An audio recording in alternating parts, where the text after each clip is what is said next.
Chapter 4. Practical Exercises for Eliminating Negative Emotions and Promoting Inner Peace. Having touched on the importance of the distinction between things that are within our control versus those outside of it, versus those that lie somewhere in between, it is necessary to acknowledge that most of the times our reactions to what happens to us are visceral, coded into our very genetic makeup. The same way as touching a hot stove elicits an involuntary jerk back of the hand, a cry of pain, and a welling up of tears, the reaction to any loss is an almost physical pain. Neuroscientists have, in fact, ascertained that the same regions of our brain light up in response to both physically and emotionally painful stimuli.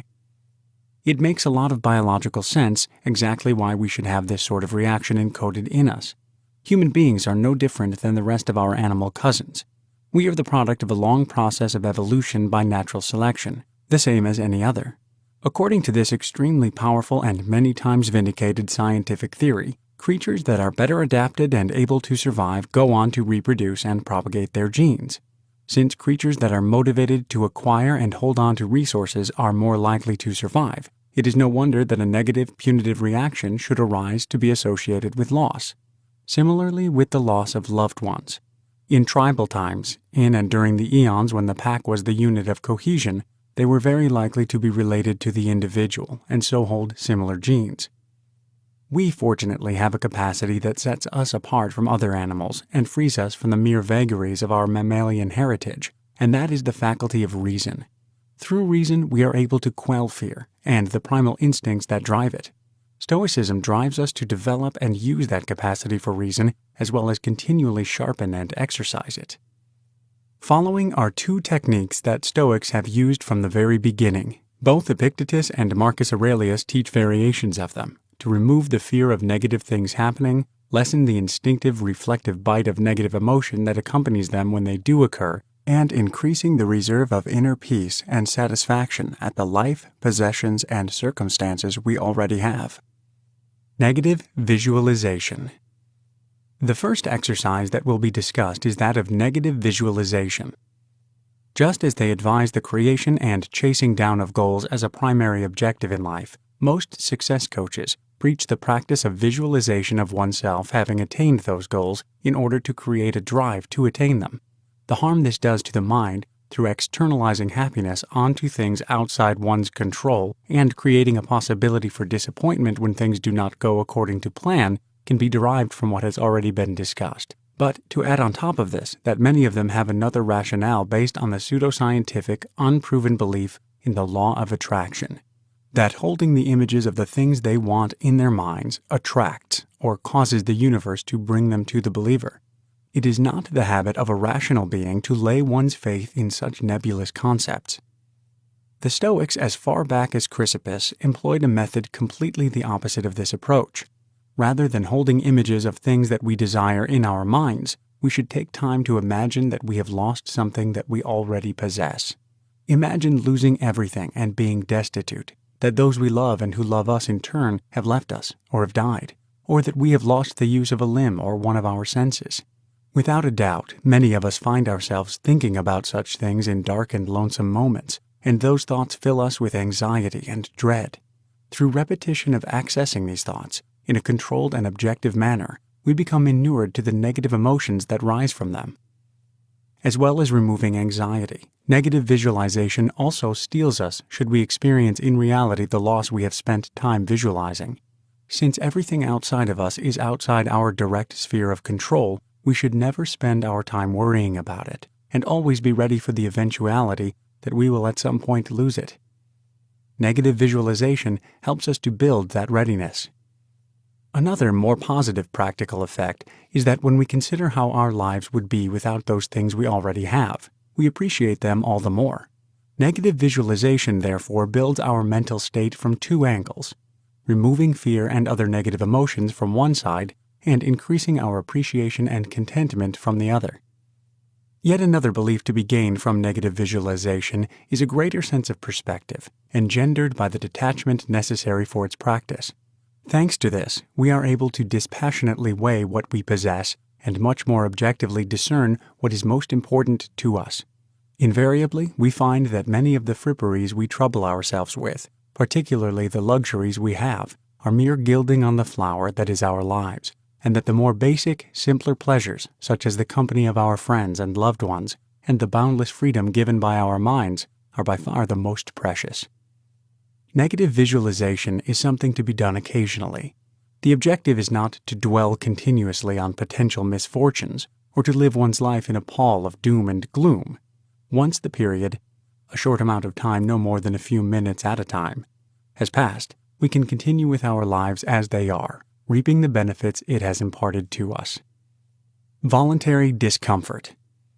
The second method of removing our fear and increasing our appreciation of our circumstances is that of engaging in voluntary discomfort, where negative visualization builds our mental resilience by imagining less than ideal situations. Voluntary discomfort is the practice of exactly what it sounds like, exposing oneself to uncomfortable, less than ideal situations in order to become accustomed and inured to them.